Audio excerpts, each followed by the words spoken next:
It began as a late-night segment designed to soothe the fraught public image surrounding Meghan Markle after years of relentless scrutiny and high-stakes media appearances, a supposedly cordial conversation planned between her and Stephen Colbert, two figures known for their affability but also for their sharp intellects. Yet what unfolded on stage was anything but mellow. Instead, the cameras captured an escalating confrontation that jolted viewers with a crack in the carefully crafted veneer of celebrity diplomacy, sending shockwaves through tabloids, talk shows, and social media as Meghan, who had navigated systemic intrusion and personal betrayal for years, found herself unexpectedly vulnerable in real time before an audience of millions with a host she once trusted, and Colbert, ever the satirist with a veneer of genial warmth, stepped into a place he perhaps thought he could navigate with quick humor and empathy, only to provoke a level of emotional intensity that neither he nor Meghan had anticipated.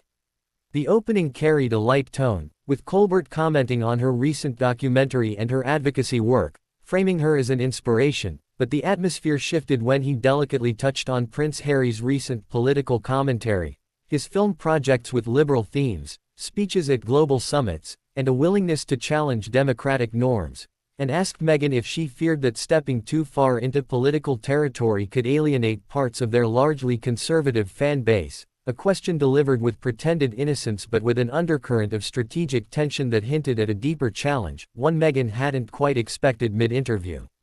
Meghan responded, voice steady and kind, explaining that she and Harry used their platform thoughtfully, aiming to uplift marginalized voices, support mental health, and fight for equality rather than to divide or provoke, speaking with an earnest serenity that seemed to settle the room. But Colbert didn't let the moment pass. He followed up with a hypothetical, but what about the moments when activism shadows authenticity?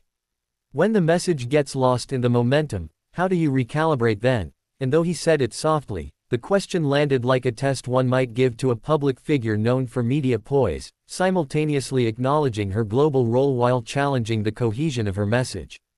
Meghan paused, something she rarely did on camera, and in that pause, the air tightened. She took a steadying breath and calmly said she believed authenticity was not the opposite of activism but its foundation, yet beneath her calm tone there was a flash of defensiveness, a flicker that belied the years of composure that had kept her poised under far more aggressive conditions.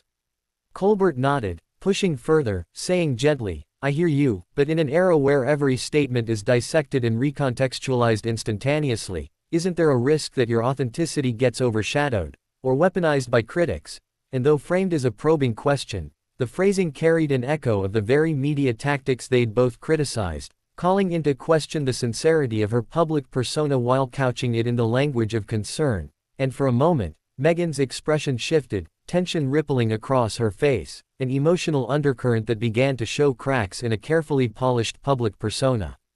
She chose transparency, admitting she'd wrestled with the same fear, that each public intervention risked being co-opted, misquoted, or turned into caricature, and that the energy required to maintain both vulnerability and clarity could feel unsustainable, yet she insisted she relied on reflection, community, and silence to recalibrate, anchoring her truth to lived experience rather than the headline cycle, speaking with a quiet openness that drew audible admiration from the audience. But then Colbert, well-meaning, curious, but unexpectedly intense, leaned forward and said, I respect that, but do you ever wonder if it's just too much? If the weight of carrying these stories, these causes, erodes something essential, and if that erosion shows, will people still follow? And the soft speculation hit Meghan with unexpected force. The question wasn't about her advocacy, it was about her emotional endurance, as if suggesting her strength might be a facade, and that she might one day falter under the pressure she'd chosen. And the room seemed to close in as Meghan blinked and looked upward, gathering her composure. When she answered, her voice caught slightly, just enough to reveal how unaccustomed she'd become to public vulnerability, her long-held reserve cracking on stage. She managed to steady her tone and express that yes, sometimes the emotional toll felt cumulative, and that she found herself needing to tap into reserves deeper than she knew she had, leaning on mental health professionals and private support networks to carry her forward.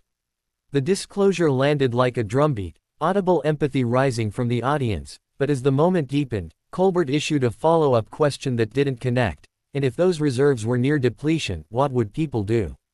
Would they lose faith, or half hope to carry the mantle? a line that sounded compassionate in premise but carried undertones of doubt, subtly tilting the intimacy toward interrogation. Meghan's transformation in that flash was noticeable. Her posture slackened, and a tide of emotion swept behind her eyes. She took a breath and quietly asked if it ever made her seem like she was asking for reassurance, not performing. Colbert replied calmly but regrettably, perhaps, as though struggling to find balance between his role as a truth seeker and his platform as a celebrator of her work, and Meghan, holding composure but no longer protecting the performance, allowed a tear to slip down her cheek, the first time she had visibly been moved on camera since her royal past denied such public vulnerability. Silence seeped into the studio, the audience stilled as Meghan blinked back the tear, her chin trembling slightly, her emotional armor finally breached live on stage. Colbert, his expression softening, leaned forward to reassure her, but Meghan quietly said, "Let's take a moment," and he paused, removing his questions without seeming to control the moment, leaving the emotional atmosphere raw yet respectful. The telecast moved on to lighter fare, but the emotional intensity lingered. Colbert's closing remarks acknowledged that they had entered deeply personal territory and that Meghan's willingness to share her emotional threshold was courageous rather than cautionary, and the segment ended not with applause or jest but with reflective silence, allowing the moment to land, not be packaged. Within minutes, the clip went viral across social platforms, millions of views, emotional responses, and viral hashtags, and reactions split. Some criticized Colbert for turning a supportive space into a psychic test, while others praised him for giving Meghan space to speak truthfully about mental and emotional fragility in the public eye. Mental health advocates praised Meghan's openness as a powerful destigmatizing moment, while media ethicists debated the ethics of emotional risk in interview settings, and celebrities weighed in, some saying the moment was necessary honesty, others calling it inadvertent harm. Meghan did not issue a statement, but in the following days she gave a guest lecture at a mental health symposium about the unseen expectations of emotional labor beyond public smiles, tying the event back to her experience and unpacking emotional resilience as a dynamic force rather than a static shield. Colbert, meanwhile, used the post-show segment to reflect on the tension between curiosity and compassion, admitting that his question may have overstepped but remained rooted in wanting to understand the fine line between support and pressure when speaking to someone who carries public expectations and personal pain. The episode became a case study at journalism schools for how to navigate emotional depth beyond surface-level narrative, and Meghan's tear became symbolic, an inflection point in public narratives about mental health, gendered emotional performance, and the limits of celebrity resilience, revealed not in a memoir or press statement but in 10 vulnerable seconds of unscripted emotion. Weeks later, talk shows revisited the moment, using it to discuss boundaries in interviews when guests are both advocacy figures and emotional survivors, with consensus that while probing questions are essential, so too are safeguards for emotional exhaustion. Though critics said the moment was embarrassing, Meghan's authenticity was widely praised. And while the clip remained a flashpoint, it also shifted conversations online about how we talk about emotional labor from women leaders, especially those living public lives marked by both trauma and visibility. Ultimately, the segment stood as a painful but illuminating lesson, that even the most carefully curated public figures carry emotional thresholds, and that probing those thresholds, with intention and empathy, can be transformative, but must be conducted with respect for human vulnerability, lest it compound the fragile burden the moment was meant to explore.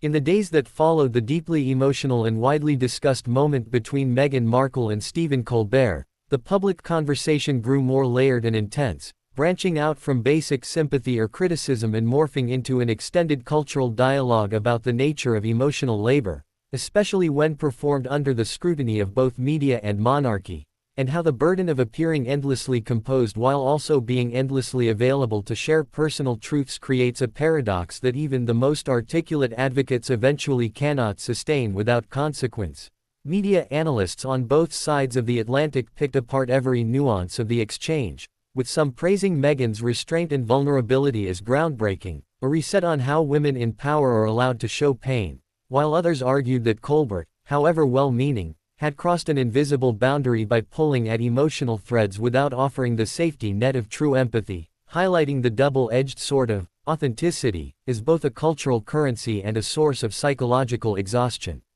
Meanwhile, Conservative commentators seized the moment as evidence that Meghan's public-facing narrative was crumbling under the weight of its own contradictions, accusing her of weaponizing emotion to deflect accountability, while liberal and centrist voices pushed back, arguing that emotional expression should not be read as weakness, nor vulnerability interpreted as manipulation, especially when the scrutiny comes from people who demand transparency but mock fragility the moment it appears. Colbert, for his part, took to his podcast to issue a rare long-form reflection on the interview, speaking candidly with a clinical psychologist about the fine line between journalistic curiosity and emotional intrusion, admitting that though he did not intend to push Meghan into discomfort, he recognized in hindsight that he underestimated the weight of what she was carrying, particularly in an environment that often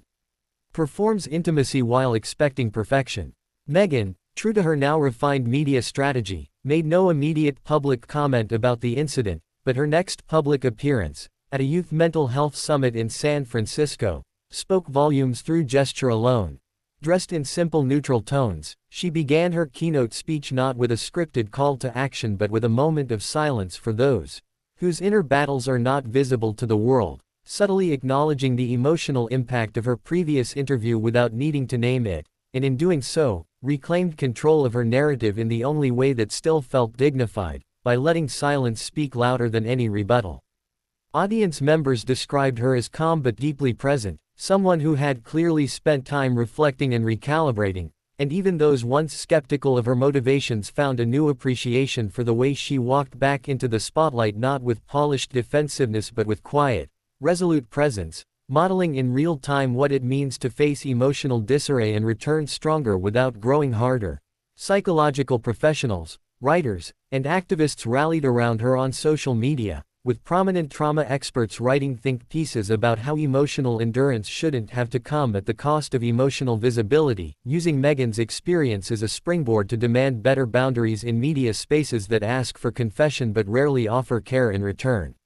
Meanwhile, clips from the Colbert interview continued to circulate, not as scandal fodder but as case studies in public vulnerability. Film students and communication scholars dissected the pacing, the body language, the tonal shifts, arguing over whether Meghan had been too open, or whether she had finally reached the inevitable breaking point for someone long trapped between privacy and public hunger. The debate shifted from Meghan herself to the ecosystem that surrounds her, with activists questioning why we elevate women like her only to put them through crucibles of emotional authenticity, and whether the media machine ever truly wants healing stories, or just new angles of trauma to consume. A week later, Meghan quietly released a written essay through a nonprofit mental health initiative, describing the moment when your own voice trembles unexpectedly in front of millions, and you have to decide whether to run from that tremble or let it ring out. And while she never mentioned Colbert or the incident directly, her words were unmistakably about the tension between composure and exposure, and about the unexpected toll of performing strength while also telling the truth. The essay was widely praised not just for its elegance, but for its refusal to cast herself as victim or heroine. Instead, it portrayed her as someone learning, mid-journey, how to bear the contradictory expectations placed on her by the world. To lead but not dominate, to confess but not collapse, to inspire but never to offend. Stephen Colbert, after reading the essay on air during a later segment, reflected that perhaps the most courageous part of Meghan's journey wasn't surviving the British press or exiting the royal family, but continuing to step into arenas where her humanity might be questioned and choosing not to armor herself in bitterness but to still believe in the power of public healing even when it comes at personal cost. The media discourse eventually quieted, but the moment between them remained a fixed point in the evolving relationship between celebrity, vulnerability, and live performance, a reminder that sometimes the most memorable things to happen on a talk show aren't punchlines or political zingers, but when someone cries not because they're broken but because they are still choosing to be whole in a world that constantly chips away at them. Meghan's critics still found ways to twist the moment, claiming she staged it for sympathy or that she lacked the poise expected of public figures, but these narratives slowly lost steam as more people came forward expressing how her reaction mirrored their own lived experience, especially women of color, survivors, and those navigating grief, anxiety, or public pressure, who said that watching Meghan break down allowed them to accept their own emotional truths as valid, even beautiful, not something to hide or edit out.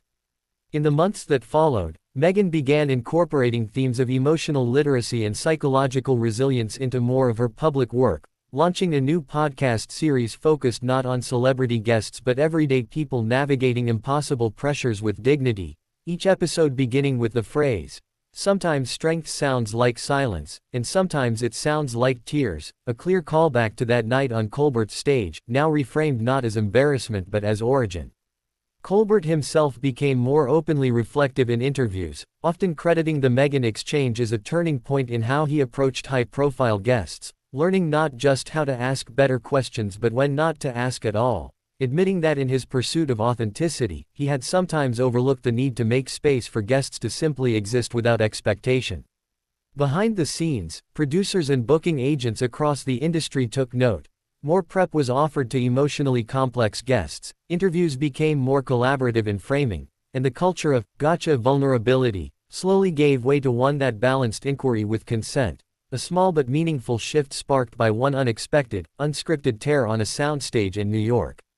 Meghan, still walking the tightrope between influence and overexposure, continued to show up, but on her own terms, more selective, more deliberate, but no less open, and for many, that moment of visible emotion became a symbol not of defeat, but of quiet triumph in a world still unlearning how to let women cry without calling it a crisis.